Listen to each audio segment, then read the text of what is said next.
All right, today we're jumping into a revolution that literally turned a treasure fit for a king into something pretty much anyone could buy. And in doing so, it completely reshaped the ancient world. You have to understand, for something like 3,000 years, glass was basically a gemstone. I mean, it was hoarded in treasuries, kings traded it, and then almost overnight, within a single lifetime, it becomes as common as a simple clay pot. So how does that even happen? How do you go from this super exclusive, prestigious thing to a household item in just one generation? Well, the answer? It's a wild story of a total technological breakthrough, some seriously smart chemical engineering, and of course, the massive economic engine of an empire. Okay, let's get into it. So before this big Roman shakeup, let's say between 150 and 50 BC, glass belonged to one group, and one group only, the super rich. And here's the thing you have to get. They didn't want it to be clear. No, the whole point was to make it look like something even more valuable, like actual gemstones. Yeah, this Hellenistic glass was designed to feel like stone. It was heavy, cold to the touch, really thick-walled, and they'd color it to look just like an emerald or sapphire. It was an insane status symbol.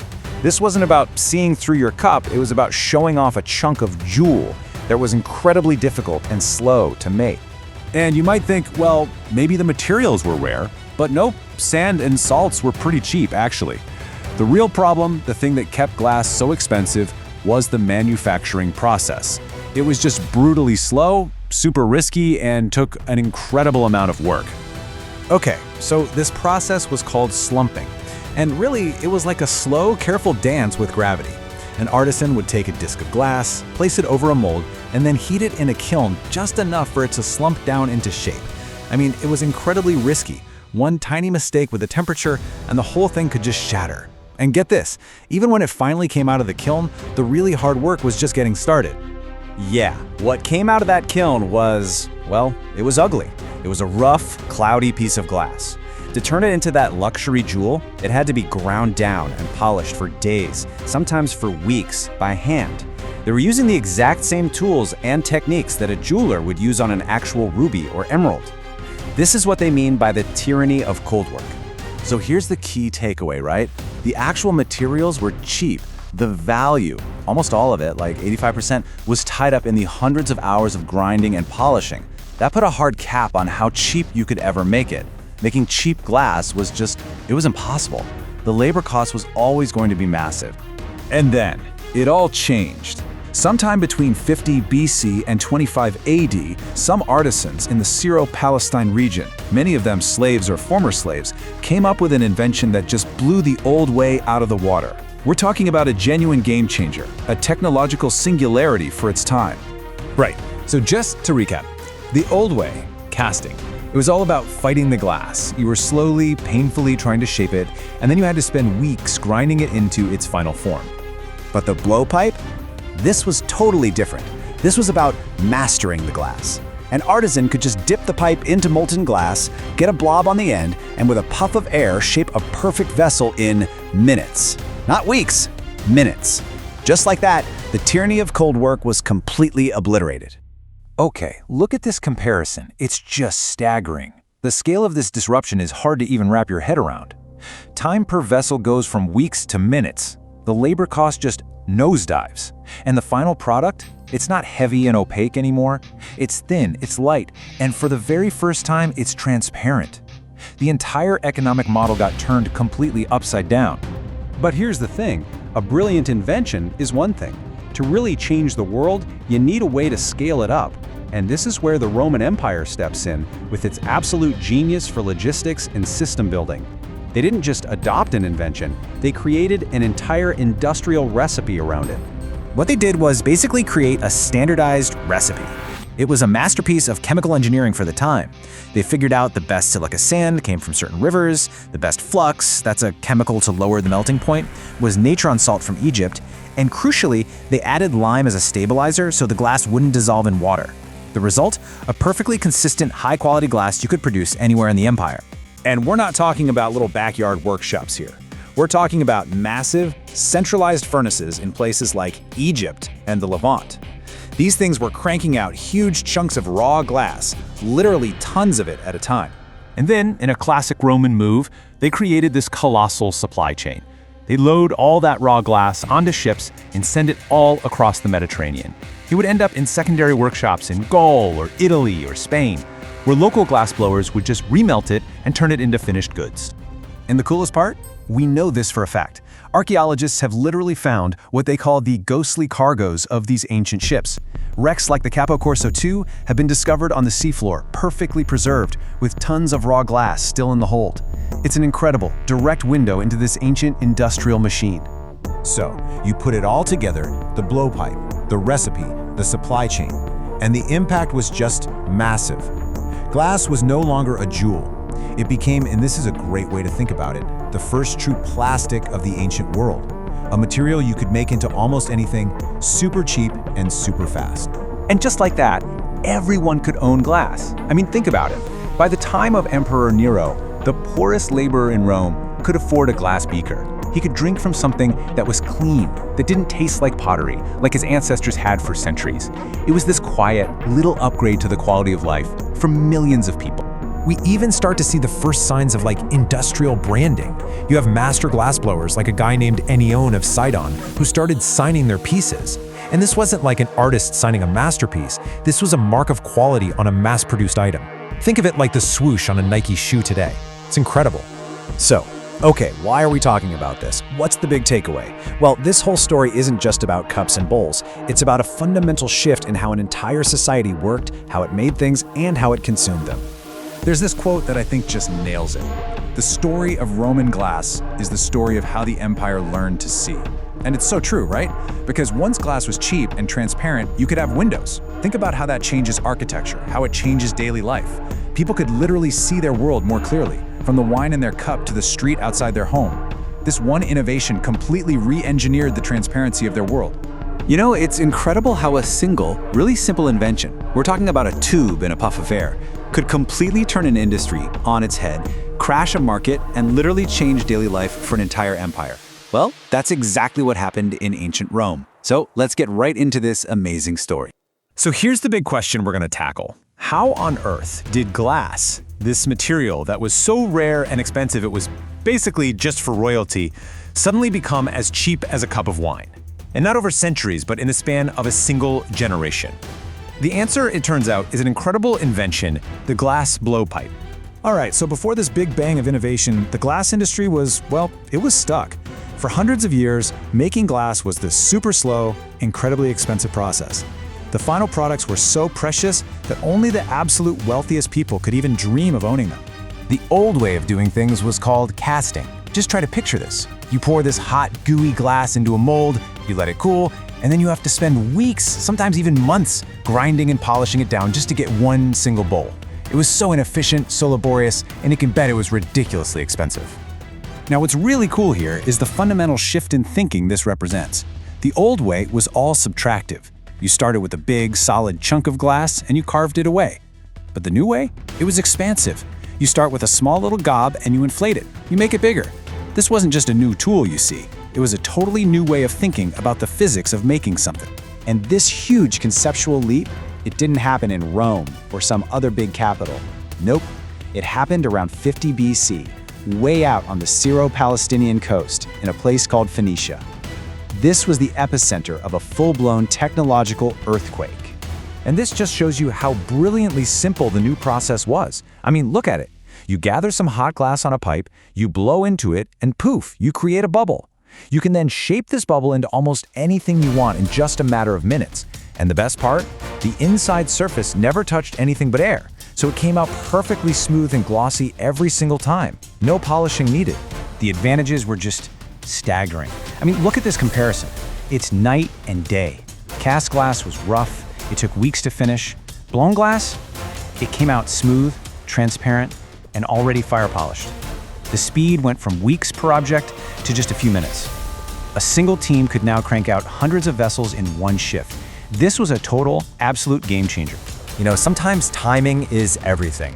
And this incredible invention happened at the absolute perfect moment in history.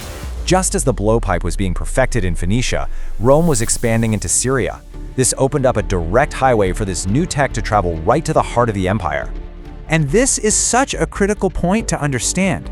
This new technique didn't travel as a product that somebody bought and tried to reverse engineer. No, it traveled inside the minds and the hands of the people who knew the secret. Skilled Syrian glassmakers, some free artisans, some enslaved, were brought to Italy, and they carried this priceless knowledge with them. The speed at which this whole thing happened is just breathtaking. Okay, so around 50 BC, the blowpipe is invented. Just a few decades later, workshops are popping up all over Rome. And by 10 AD, blown glass is a totally common, everyday sight in the capital. This technology literally moved at the speed of a Roman ship. So when you get this kind of rapid adoption, it leads to an economic impact that you can really only describe as a crash. The price of glass was about to fall off a cliff in a way that nobody could have possibly predicted. To really understand why, let's just start with a basic unit of the raw material, 1 pound of glass. Before the blowpipe, what could you make with that? And what could you make after? And here's the answer. It's just astonishing. With the old casting method, that 1 pound of glass might give you a single, small, thick-walled bowl. With the new blowing method, that same pound of glass could produce a dozen thin-walled beakers. The efficiency of the material didn't just improve, it exploded by an order of magnitude. And all that efficiency? It translated directly to the price tag. We actually have a smoking gun for this. The ancient geographer Strabo, who was writing at the time, tells us that because of these new inventions, you could buy a glass bowl and a cup for a single copper coin. That's our proof of the price collapse. So, what does a copper coin actually mean? Well, that was the price of your everyday basic essentials. A loaf of bread, a liter of cheap wine. Think about that. In just a few decades, glass went from a luxury item in a palace to something that was actually cheaper than the wine it was designed to hold. Incredible. So when a product that was once a luxury becomes this cheap, it doesn't just create a new market, it almost always destroys an old one. And in this case, the victim was the centuries-old pottery industry. So why did everyone switch so fast? Well, it was simple. Glass was just a better product for drinking. Pottery was kind of porous. It could hold on to old flavors. But glass totally tastes neutral. Plus, you could actually see the color and the clarity of your wine right through it. And on top of all that, it was way easier to clean. It was just a superior user experience. And you don't have to take my word for it. The archaeological record tells this story loud and clear. As glass workshops exploded across the empire, the market for fine Italian ceramics just collapsed. You can see the correlation right here. It's undeniable. One industry's rise was another's fall. So the main point here is this. The blowpipe is a perfect ancient example of what we now call disruptive innovation. It was a process of what's called creative destruction, paving the way for something new by completely tearing down the old. So, what are the big takeaways from all this? First off, a single brilliant idea, like inflating glass instead of carving it, can totally reshape an economy. Second, technology isn't just a thing.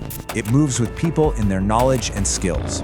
Third, radical price drops are exactly how luxuries become everyday items. And finally, you have to remember that real innovation often creates winners by, well, creating losers.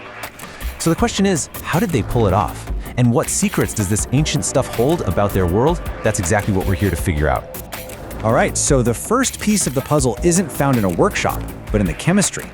The Romans absolutely perfected a recipe, a standardized formula, that became the rock-solid foundation of their entire industry. Behind all those beautiful vases and windows was, a quiet revolution in chemical engineering. The fancy name for Roman glass is soda-lime silica glass. And getting the ratio of these three ingredients just right, well, that was absolutely essential for their success. So how's it work? Well, first you've got silica. That's the basic glass former. But it melts at around 1700 degrees Celsius, which is way, way too hot for any ancient furnace. So you add soda, which acts as a flux, and that drops the melting point down to a range they could actually work with. The only problem? That glass would just dissolve in water. And that's where lime, the stabilizer, comes in. It makes the final product tough and durable.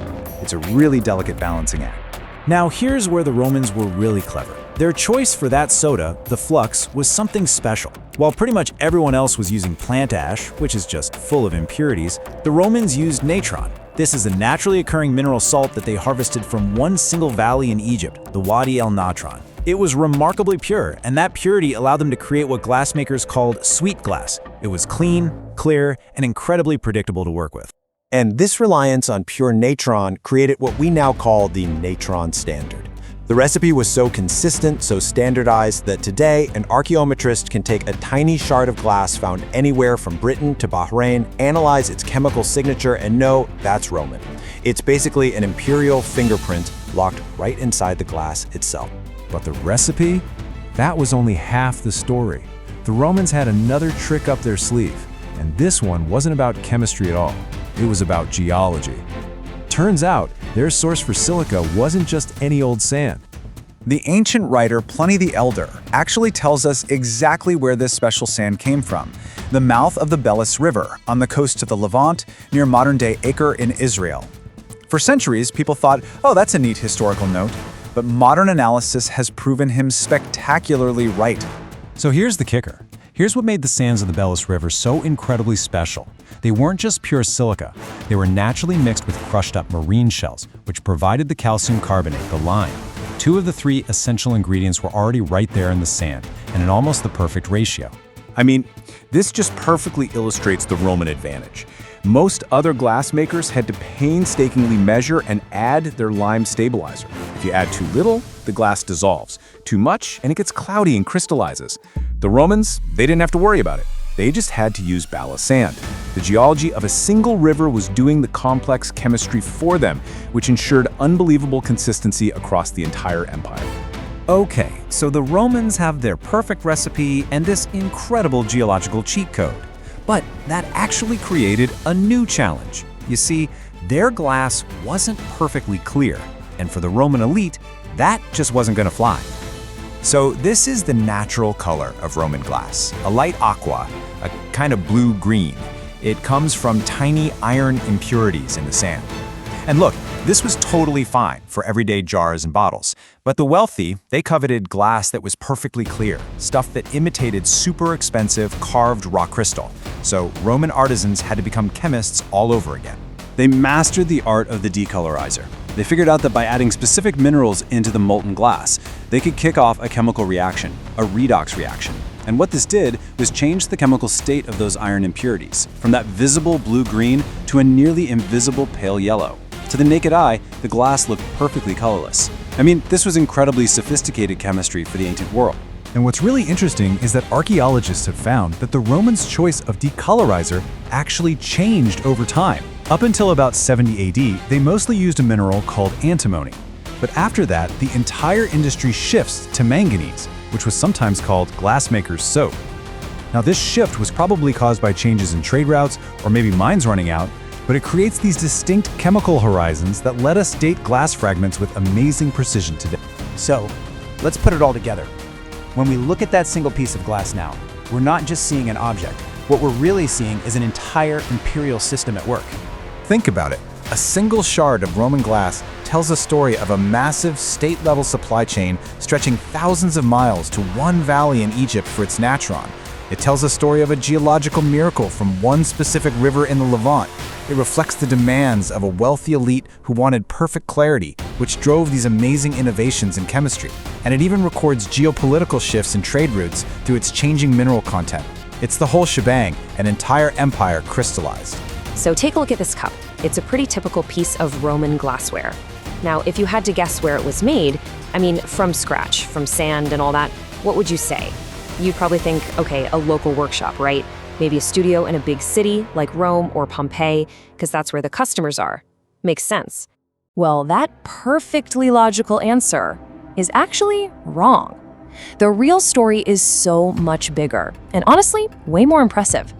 You see, glass wasn't cooked up from scratch in those little urban workshops. The whole process was just way too intense for a city setting. So if they weren't making it in Rome, where was all this glass coming from? Well, the true source was in these massive, centralized industrial zones, far, far away from the cities where you buy the final product. You need to stop thinking of a small artisan's studio and start picturing an ancient mega factory. And these huge production hubs, these primary workshops, were set up in very specific places for a reason. They were right next to the essential raw materials. We're talking about the Syro-Palestinian coast, famous for its special Belus sand, and the Egyptian delta, which was the only source for a critical ingredient called natron. And when I say these places were massive, I really mean it. Workers would mix the sand and natron in these colossal rectangular tanks. Some of them were several meters long. And these furnaces weren't just lit for an afternoon. No, they were fired continuously, day and night for weeks at a time. And the heat, my goodness. To fuse sand into glass, these furnaces had to maintain a blistering steady temperature of around 1100 degrees Celsius. Just think about that. Mastering that kind of sustained high temperature tech on an industrial scale, that was a monumental achievement back then. So what do you get from all that effort? The output was just staggering. A single firing in just one of these huge tanks could produce a single monolithic slab of raw glass weighing up to 9 tons. Can you even imagine a solid block of glass that heavy? Now, to put that 9-ton slab into perspective for you, it held enough raw material to make nearly 100,000 small things like cups or bottles. That is an insane economy of scale, all from just one firing cycle.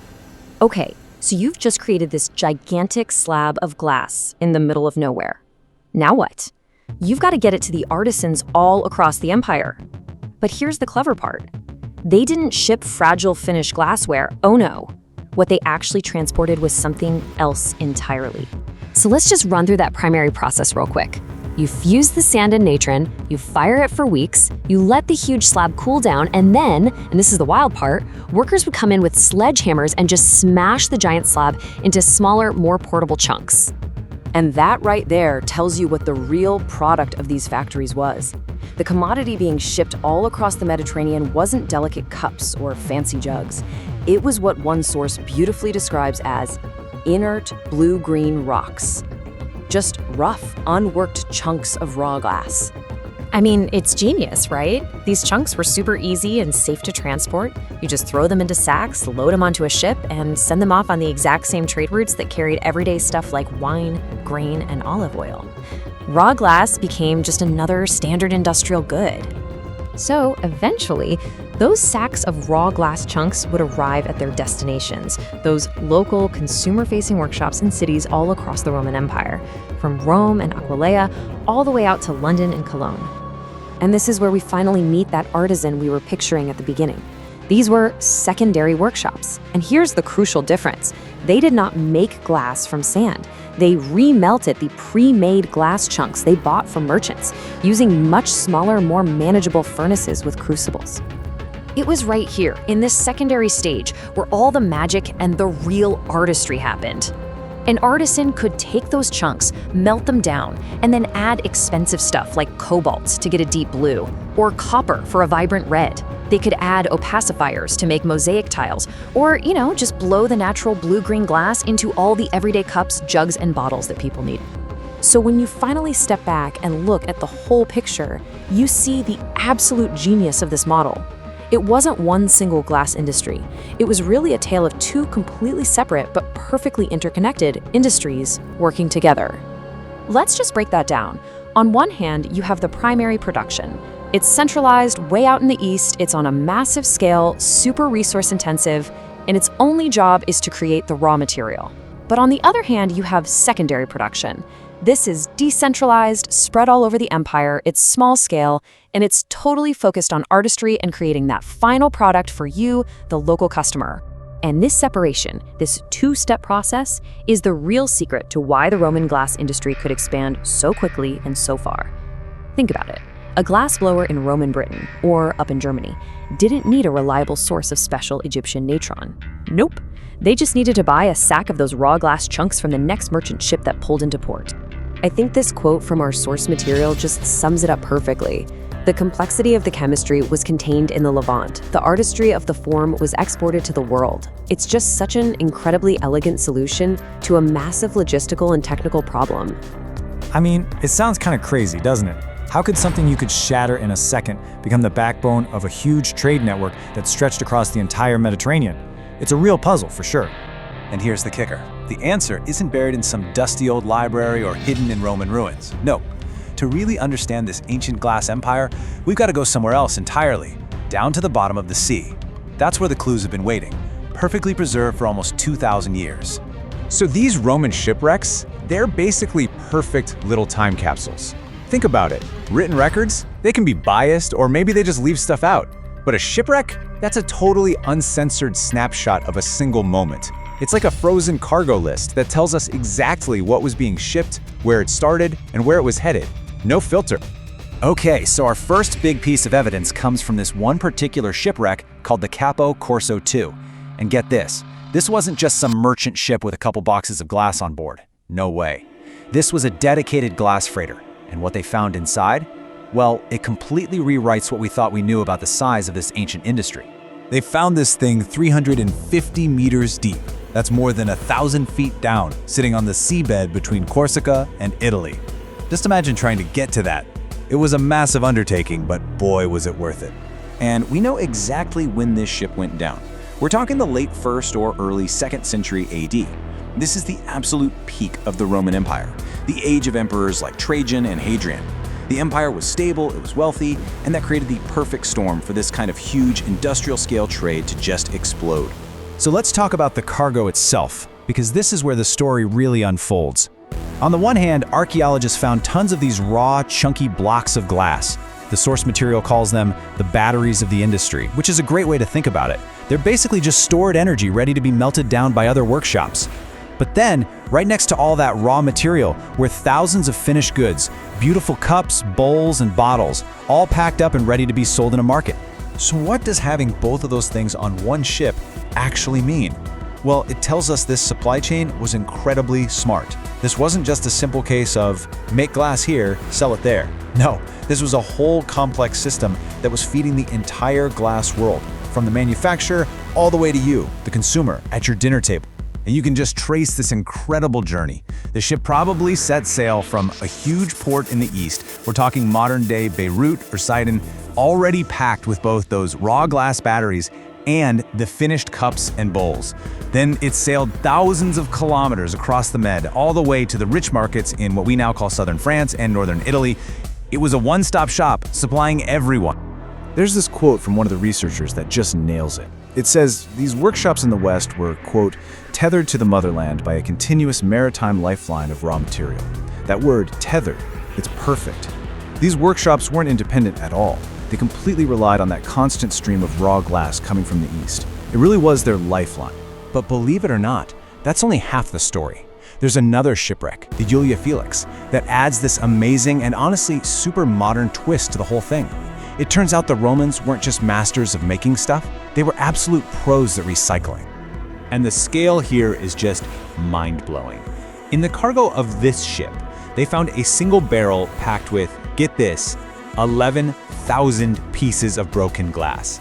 Now, that is not an accident, that's not just some stuff that broke on the journey. That is a product, a commodity, being collected and shipped on an industrial scale. The official word for this stuff is cullet, and it's just what it sounds like. Broken glass, all gathered up for one reason, to be melted down and turned into something brand new. The Romans literally turned their trash into a traded treasure. And this wasn't some abstract high-level industry thing either.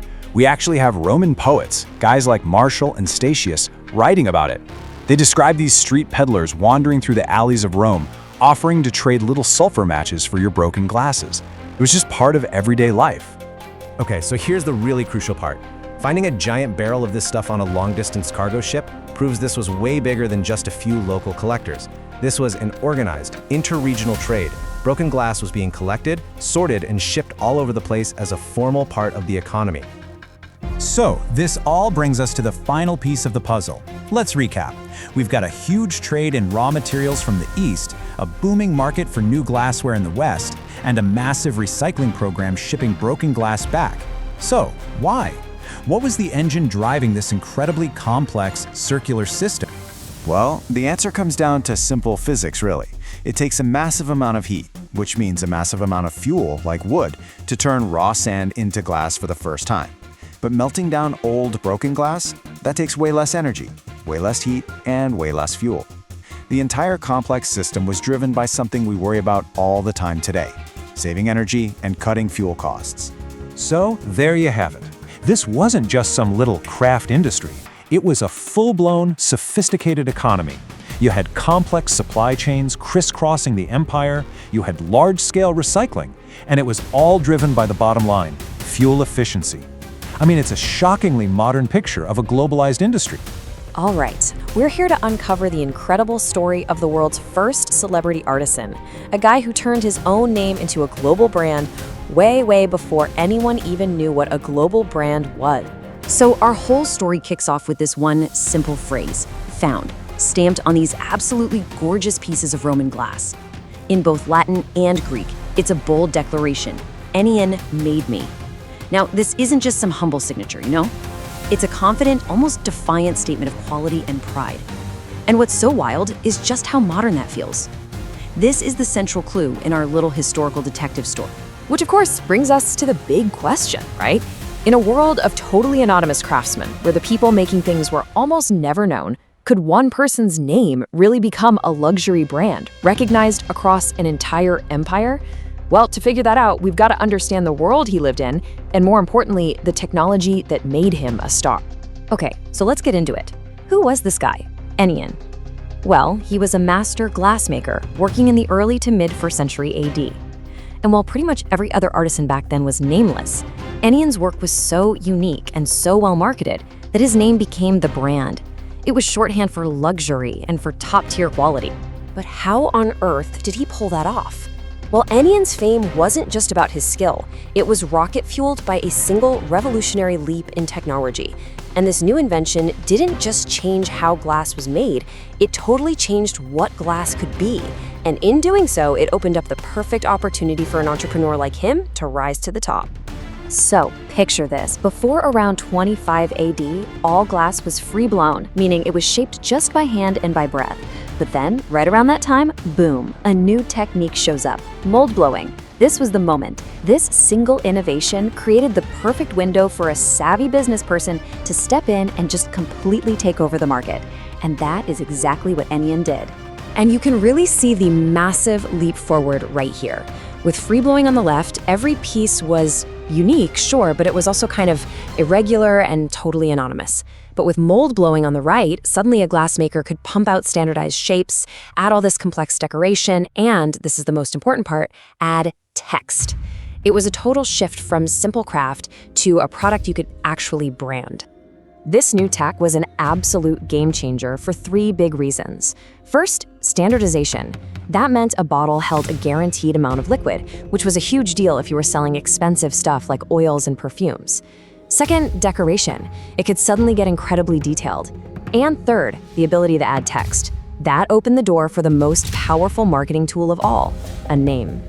And here's the genius part. Ennion didn't just see a new way to make glass. No, he saw a new way to build a marketing empire. He understood that the mold wasn't just a tool for shaping glass, it was a tool for advertising. He started signing his work, Ennion Ipoisin, which is Greek for Ennion made me. And I want to be super clear about this. This was not some little maker's mark hidden on the bottom of the cup. This was a bold, in-your-face advertisement, a public declaration of pride, and a guarantee of quality. And get this, the placement was brilliant. He put his name inside this little decorative frame, right at eye level. So imagine you're a Roman senator, right? You're sipping your wine, you lift the cup to your lips, and what do you see? Ennion's name. It's an unbelievably savvy marketing move, designed to build his brand's reputation with every single sip. Of course, you can't have a great brand without a killer product, right? And Ennion's vessels were true masterpieces. The details were just razor sharp, the proportions were elegant, and they had this really distinct artistic style with things like ivy, palm leaves, and fluting. This was the quality that earned him the right to brag. Okay, so check this out. To this day, archaeologists have found more than 30 of his pieces still intact. Now that might not sound like a huge number, but just you wait until you see where they've turned up. And this is where it gets crazy. Just look at the scale of his operation. His workshop was probably in Sidon, which is in modern-day Lebanon. But his glassware has been found everywhere from Israel to Spain, from North Africa, all the way up to Britain. This wasn't just some local workshop. We're talking about a true luxury export brand, a name that was known and sought after across the entire Roman world. Okay, so we know what he made, and we know how he did it, but this incredible success story raises a really big question about the man himself. You know, in the super stratified world of ancient Rome, just who was the guy behind this powerhouse brand? And this is a huge debate for historians. Was he a slave who just happened to have an incredible talent? Was he a freedman, someone who had worked their way to independence? Or was he maybe a free-born Roman citizen? His signature is in Greek, which points to him being from the East, but his actual social status is this fascinating puzzle. You have to understand, in the Roman world, working with your hands, well, it wasn't exactly high status. Craftsmen were supposed to be anonymous. But Aenean's reality was the complete opposite. The guy was an anomaly. He put his name on his work with pride and shipped it to the ends of the earth. His career completely shatters what we thought we knew. So how do we explain it? So what do experts think today? Well, the general consensus is that Aenean was no simple laborer. The sheer scale of his business, the quality of his product, it all points to him being an officiator. Basically, a wealthy workshop owner with a lot of capital and serious connections to international trade networks. And the leading theory for why this was possible is pretty fascinating. The glass industry was new. For its time, it was high-tech. And because of that, the social rules might have been less rigid than in older industries like farming. It might have been this unique pathway for social mobility, where a seriously talented person could rise up, start their own business, and build an international reputation. So, at the end of the day, why are we talking about a glassmaker from 2,000 years ago? Why does he still matter? Well, Aenean's story is so much more than just pretty glass. It's about these timeless ideas, innovation, ambition, and the incredible power of a name. Because for historians, that little signature "and Virginian made me," it's a clue to something way bigger. It's evidence of the rise of this new class of confident, entrepreneurial artisans in the early Roman Empire. These weren't just workers. These were innovators, marketers, and business owners. When you boil it all down, Aenean's story proves something really fundamental. That powerful link between a new technology, a strong brand, and just raw human ambition, that's not some modern invention. That's a story that is as old as civilization itself. You know, when you hear the word Pompeii, your mind probably jumps straight to tragedy, right? A whole city, all its people, just instantly entombed in ash from this catastrophic eruption. But what if that very same disaster was also a key that perfectly preserved a secret industry, one that tells us something incredible about the Roman world? I mean, make no mistake, the eruption was an absolute disaster. But for archaeologists, it's kind of a miracle. The layers of ash didn't just bury Pompeii and Herculaneum, they created this perfect time capsule. It's like a laboratory where we can see a single moment of Roman life in stunning detail. And you know one of the first things that just jumped out at them? Glass. And not just a little, tons and tons of it. And that brings us to our first big clue in this whole story. What was so shocking wasn't some priceless, one-of-a-kind artifact. Nope. It was the sheer overwhelming amount of glass they found all through the city. This stuff wasn't some rare luxury. It was everywhere. And just look at the variety here. It's absolutely staggering. We're talking about everything from tiny perfume bottles to these sturdy square jars for storage. They had bottles for pantry staples and even these elegant, almost modern-looking, colorless beakers for wine. They even had glass window panes. They called them lapis specularis. Just think about that, glass windows used to enclose spaces like bathhouses. Glass had totally woven its way into everyday life. Okay, and this is where a huge misconception just gets shattered, pun intended. You'd think, oh, glass, that's just for the super rich, right? And yeah, for sure, they found it in the fancy dining rooms of wealthy homes like the House of the Faun, but archaeologists also found it in little shops, in the quarters where enslaved people lived, and in public baths. Seriously, it was a material for everybody. So that brings us to clue number 2. If everyone had glass, what was the big deal? Why was it so popular? I mean, was it just a better jar? Well, the answer is way more interesting than that. And funny enough, our best clue isn't even a piece of glass. It's a painting. This fresco here was found in the house of Julia Felix. And yeah, it's a glass bowl with some fruit in it. But take a closer look. The artist really took care to paint the transparency. See how you can make out the fruit through the glass? That wasn't an accident. That was the whole point. And this tells us so much about what the Romans actually valued. See, for the Romans, transparency wasn't just a cool feature. It was a whole aesthetic ideal. They loved how the light played through it, the clarity, being able to see the purity of the wine or how fresh the fruit was. Glass wasn't just holding the stuff, it was showing it off. It was like a frame for the beauty inside. All right, so glass was everywhere, and people loved it because it was beautiful. But where did they get it all? Sure, they imported some of the really fancy stuff, but all the evidence points to a booming local industry. And this is where we dig a little deeper and find a pretty big secret. So let's talk about the hard evidence. Archaeologists found actual proof of workshops right there in the city. Little things, like moils, that's the leftover glass on the blowpipe, or little spilled drops of molten glass, and wasters, which are basically the messed up pieces they had to throw out. So yeah, they were 100% making and fixing glass right there. But the real breakthrough, the secret that changes the whole story, it didn't come from a palace. It came from a landfill next to the Sarno Baths. Yep, a garbage dump. This is where modern science met ancient trash. And what they found was a remarkably sophisticated system. It all came down to chemical fingerprinting. So here's how it works. Early Roman glass used a chemical called antimony to make it clear. Later on, they switched to something called manganese. Well, when scientists analyzed the glass from Pompeii, they found that a whole bunch of it had both chemicals in it. This chemical muddying, as they call it, could only happen one way, by melting down old glass and new glass together. It's the smoking gun. It proves Pompeian glassmakers were massive recyclers, scavenging the city's trash to feed their furnaces. So, we've seen how this volcano basically froze an entire industry in time for us. But there's one last twist to this story, and it's a pretty shocking one.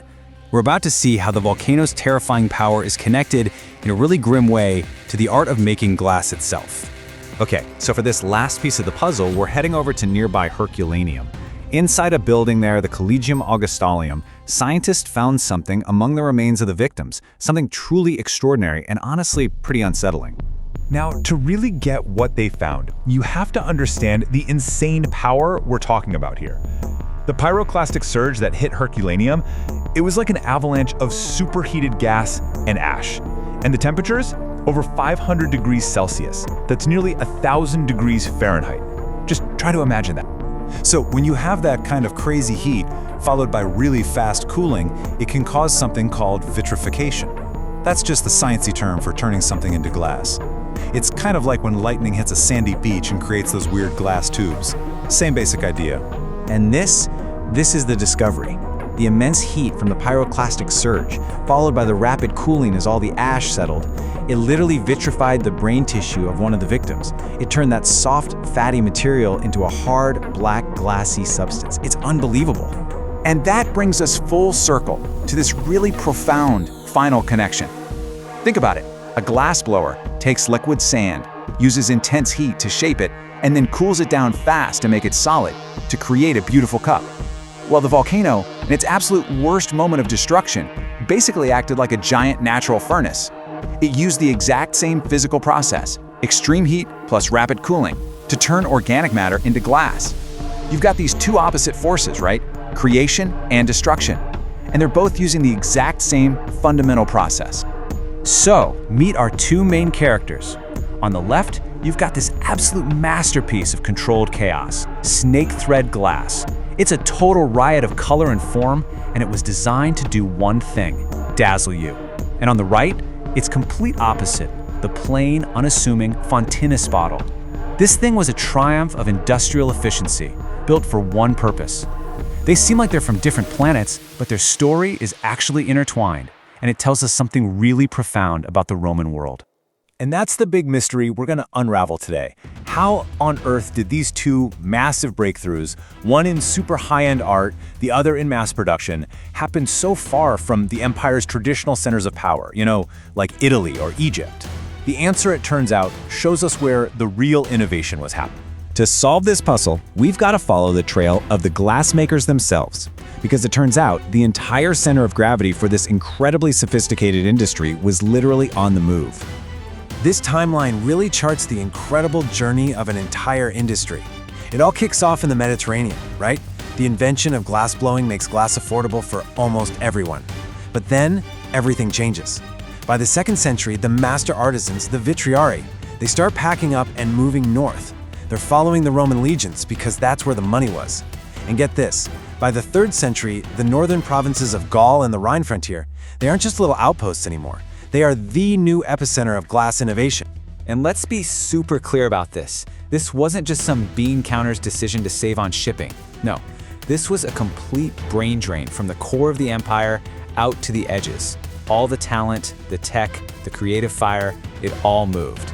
A new, uniquely provincial style was born, one that would very quickly rival the old masters back in Italy and the Levant. All right, so let's dive into that first revolution, the artistic one. And we have to start with the city that became its undisputed capital, Cologne. So why Cologne? Well, it was basically a perfect storm of opportunity. It had a prime spot right on the Rhine River, which is great for transport. The whole region had all the raw materials you could want, amazing sand and huge forests for fuel. But the real secret ingredient? People. Skilled glassmakers moved in from places like Syria and Alexandria because they knew there was a ton of money to be made from wealthy Roman officers and the local elites. And this is what those artisans created. They called it Schlangenfaden, which literally means snake thread glass. Now, the basic idea of applying hot trails of glass wasn't totally new, but the artisans in Cologne, they turned it into an absolute art form. It's complex, it's chaotic, and it became the unmistakable signature of the city. You can really see the difference in style on this slide.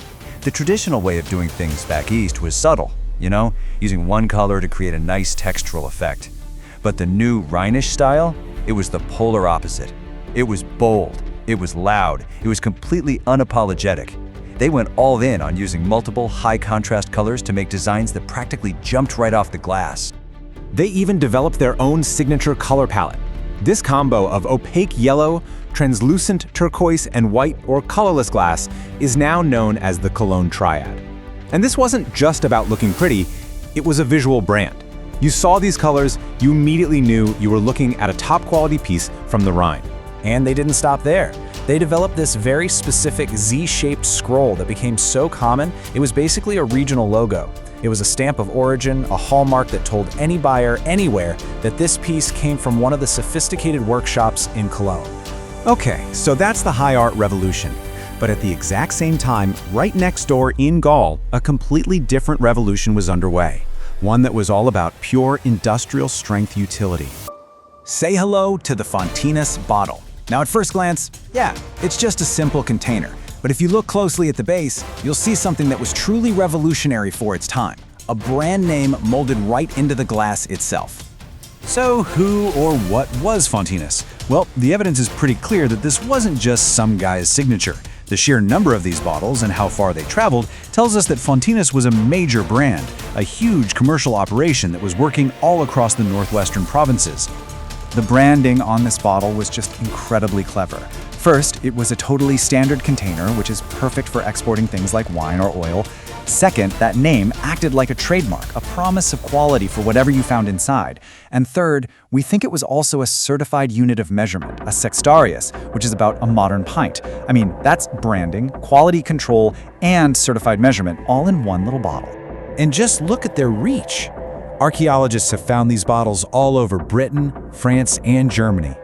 This wasn't some local craft fair stuff. This was the product of a highly organized, efficient export market. A logistical masterpiece for its day. So let's bring these two stories back together. You've got these incredible parallel innovations, one in high art, one in mass industry, happening side by side on the frontier. So what does it all mean? What we're really looking at here are two different kinds of logos, built for two totally different purposes. Cologne Scroll was an artistic signature. It was a stamp of cultural identity and pure mastery. The Fontinus brand, on the other hand, was a commercial trademark. It was a guarantee of industrial quality and massive scale. And here's the real takeaway.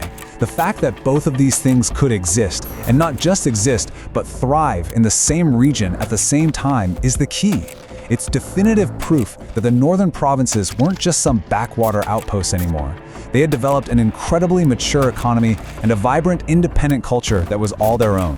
And this quote from our source material just says it all perfectly. The frontier had totally transformed. It wasn't just importing Roman ideas anymore. It was exporting its own, creating a powerful new identity that was actually shaping the entire empire. But of course, this golden age couldn't last forever. The incredible stability that allowed all these complex trade networks to work, well, it eventually began to break down. So what happened to this amazing glass industry? Well, when the empire fractured, those supply chains bringing key minerals from places like Egypt just collapsed. This forced the northern glassmakers to adapt. They started systematically recycling old glass, and they switched to local materials like wood ash.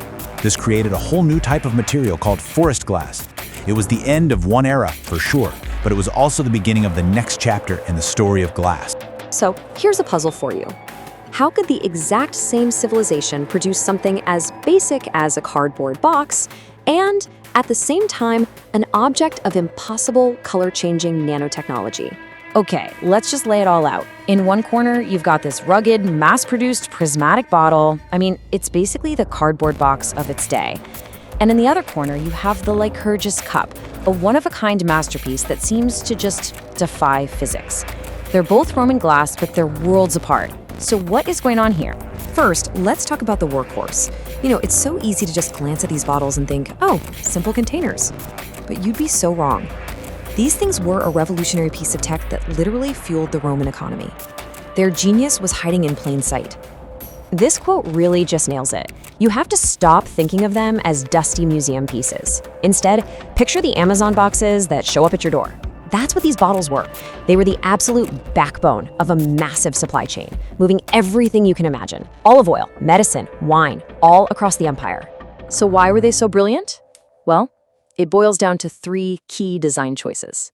First, they were mold-blown, which made them super strong and durable. Second, their square shape. What a game changer. It meant you could pack them right up against each other with 0 wasted space. And third, and this is so important, they were made to exact standardized volumes. Yeah, this standardization was often based on a unit called the sestertius. So these weren't just bottles, they were precision instruments. It didn't matter if you were a merchant selling wine or an apothecary mixing a complicated prescription. You knew exactly what you were getting. That created a level of trust and reliability in commerce that was, well, it was totally revolutionary for the time. And the sophistication didn't stop there, not even close. The markings on the bottom of these bottles tell a whole other story. You'd find these little images of Mercury, the god of trade, for good luck and protection. But you'd also find symbols and letters that acted like workshop brands. This meant that if a batch was bad, a merchant could trace it right back to the source. It was a full-blown, ancient system of quality control, and it was happening on a massive scale. All right, so we've seen the genius of the practical, the everyday. Now let's pivot, hard. We're going to the complete other end of the Roman glass spectrum, to an object so rare, so incredibly strange. It feels a lot less like history and a lot more like actual magic. This is the Lycurgus cup. It's the only complete example of its kind left in the entire world. And while the scene it shows is fascinating, what makes it famous, what's mystified people for centuries, is a bizarre optical property. So here it is, the central mystery. It's such a simple question, but the answer is just mind-bendingly complex.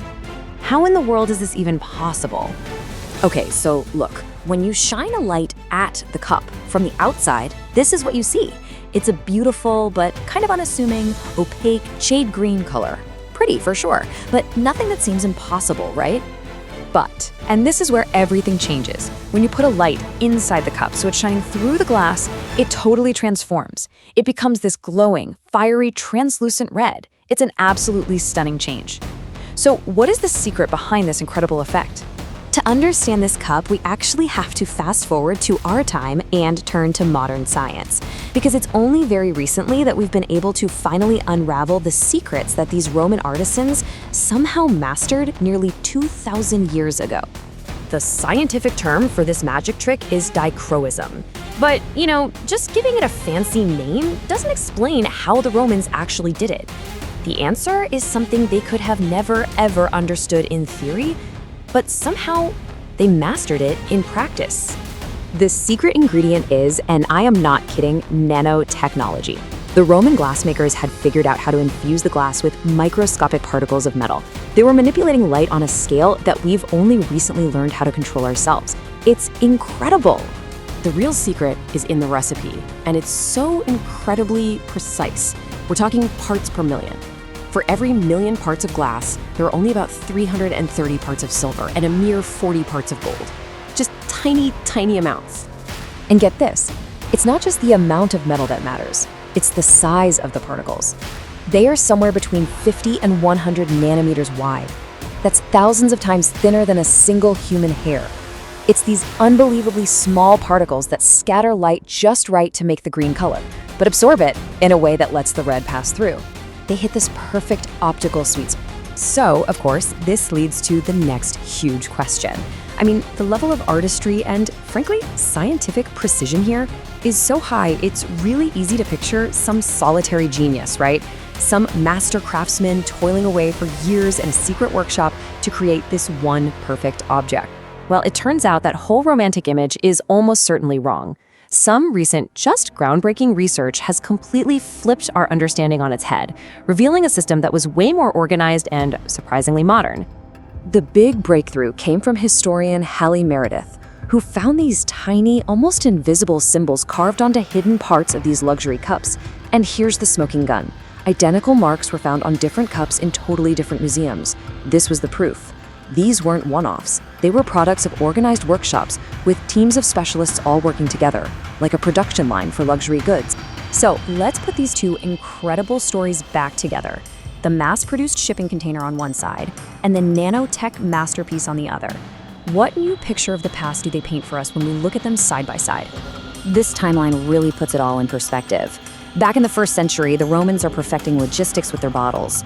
A few centuries later, they reach this unbelievable peak of material science with the Lycurgus cup. Then it takes us, humanity, all the way until the late 20th century to even understand the science behind it, and only now are we figuring out how they were actually made. And that brings us to the ultimate takeaway here. The Romans had mastered two things that we think of as totally modern: scalable industry and high-tech research and development. Now, they didn't have the word nanotechnology, they couldn't have described the theory, but they absolutely understood the process. They were the ultimate empirical engineers. I mean, you look at these artifacts and it's a miracle they've survived for millennia. But their story, wow. It reveals this incredible global network of trade, power, and diplomacy that's so much more connected than you'd probably guess. The journey of a single piece of glass uncovers this huge, complex network that connected the Roman Empire not just to its neighbors, but deep into Asia, all the way to the Far East, and even up north into what they considered barbarian lands. So, we're gonna follow the clues one by one. All right, our first clue. This one takes us to modern-day Afghanistan, to an archaeological site called Begram, and what was found here completely rewrote our understanding of ancient trade. Archaeologists found two sealed rooms inside an old Kushan palace, and what was inside was just a treasure trove. You had these gorgeous Indian ivories, incredible Chinese lacquers, and a truly staggering collection of Roman glass. Just picture that for a second. Luxury goods from 3 completely different empires, all stashed together in one spot. And you gotta look at what was on the glass itself. These weren't just, simple bowls. They were these incredibly intricate pieces painted with scenes of gladiators, famous myths, and even wonders of the world, like the Lighthouse of Alexandria. So the Kushan elite weren't just buying a fancy product. They were literally consuming the culture and the imagery of Rome. Now, here's what's so important: the sheer scale of it all. This wasn't just a few trinkets being passed from person to person along the Silk Road. The amount of glass found at Begram points to a massive bulk shipment. And that proves there was a highly sophisticated logistics network in place, one that could move huge amounts of fragile stuff safely across thousands of miles of really rough terrain. Okay, let's jump to our next clue. This takes us even further east, into Han Dynasty China. For the longest time, people debated whether the glass found there was actually Roman. But modern science, it gave us the final word. See, the Chinese were making their own glass, but it was a totally different beast. Roman glass was made with a soda-lime recipe, and everybody wanted it because it was so transparent. Chinese glass, on the other hand, was a lead-barium mix. It was usually opaque, and they actually designed it to look like jade for things like funeral objects. Chemically, they were night and day. So how do we know for sure which was which? Well, scientists used this amazing technique called isotope analysis. The easiest way to think about it is like a chemical fingerprint radar for ancient objects. They analyzed the glass from Chinese tombs and proved without a doubt that its fingerprint was a perfect match for glass from the Roman Empire, not the local stuff. Case closed. And get this imported glass was unbelievably precious. The very fact that it was buried in the tombs of the absolute highest status members of the Han elite tells you everything you need to know. For them, this clear, exotic material from Daqin that's what they called the Roman Empire, was considered just as valuable as their most treasured materials, like jade and bronze. For our last clue, we're heading in a completely different direction, north, way up to Scandinavia, a place the Romans basically considered the wild frontier. You probably wouldn't expect to find their most delicate, expensive luxury goods up there, but you'd be wrong. So one of the big theories is that these glass items were actually tools of statecraft. Archaeologists keep finding large amounts of really high-end Roman glass in the graves of powerful Germanic chieftains. And that suggests these weren't just simple trade goods. They were something much more strategic. The most likely story is that the Romans were using these luxury goods as diplomatic gifts. Think about it. You give a powerful chieftain a stunning set of glass for his feasts, and in return, you might secure an alliance, keep the peace along the border, or even get that tribe to act as a buffer against other enemies. It was soft power 2,000 years ago. But does diplomacy really explain everything? I mean, the sheer amount of glass they're finding suggests there might be a little more to the story. Because archaeologists didn't just find the glass, they also found Roman weights and Roman scales. And when you find the actual tools for measuring things, well, that's pretty clear evidence of active commercial trade. It means merchants were there, exchanging goods by weight, using a standardized system. So what this really means is that the glass was doing a few jobs at once. Yes, it was a diplomatic gift from the Roman state, but it was also a high-value commodity being traded for things like amber or furs. And on top of all that, it was a huge status symbol that local chieftains used to show off their powerful connections and cement their own power at home. Okay, so let's put all these different puzzle pieces together, solve our mystery, and see the bigger picture of what this all tells us about the ancient world. So let's just recap real quick. In Begram, the bulk shipment proves there was a seriously sophisticated logistics network. In China, the chemical analysis confirms it was a prized import as valuable as jade. And up in Scandinavia, finding weights and scales reveals that it had a dual purpose. It was used for both diplomacy and for commerce. When you step back and look at it all, this fragile material was so much more than just a pretty object. Roman glass was a vehicle for projecting power, for negotiating alliances, and for displaying wealth and status in societies thousands and thousands of miles apart. You know, it's pretty amazing how the story of an entire empire, its rise, its power, and its eventual fall, can be told through one single object. Because its story, from crystal clarity to crisis and total reinvention, is a perfect mirror for the fate of Rome itself. And it all starts with a very simple visual puzzle. Okay, so just look at these two pieces. On the left, you've got this masterpiece of Roman work. It's delicate, it's intricate, and it's shockingly clear. Now look at the right. That's a drinking glass from just a few centuries later. It's thick, it's bubbly, it's green. I mean, the quality didn't just decline, it completely fell off a cliff. So what on earth happened? Well, the answer comes down to a single, critical resource that tied together every glass workshop in the Roman world. And when that resource vanished, the entire industry shattered. But from those broken pieces, something totally new had to be born. The real question is, how did they do it? To really understand the collapse, we first have to appreciate just how good things were at their peak. We are talking about a massive industrial system that produced incredible quality on an unbelievable scale. A true crystal empire. And the secret ingredient, the key to this whole empire of glass, was a mineral called natron. It was harvested from these specific lakes in Egypt, and it was the magic flux that let glassmakers melt sand at a much lower temperature. For almost 1,000 years, if you were making glass in the Roman world, you were using natron, period. This one ingredient created this amazingly sophisticated, almost globalized supply chain. I mean, think about it. They'd harvest the natron in Egypt, then use it in these gigantic furnaces in the Middle East to make huge slabs of raw glass. Then they'd smash those slabs into chunks and ship them all across the Mediterranean to little local workshops in places like Germany and France. And the result of this massive, centralized system, it was just stunning. Perfectly clear, pristine glass that was totally unmatched in quality. And this wasn't just some local luxury item. Roman glass was a global phenomenon. We find it from the shores of the Baltic Sea all the way to the markets of the Hindu Kush. But here's the problem with a system that relies on one single source and safe trade routes: it's fragile. And as the Roman Empire got older and started to weaken, that incredibly efficient system began to crack. Now, this wasn't a single event. It was more like a slow-motion catastrophe. You had political chaos making travel dangerous, the navy that kept the seas safe was falling apart, and then came the final knockout blow, the Arab conquest of Egypt in the 7th century. Just like that, the only source of natron in the world was cut off for good. So imagine you're a glassmaker up in Cologne. For you, this is a complete disaster.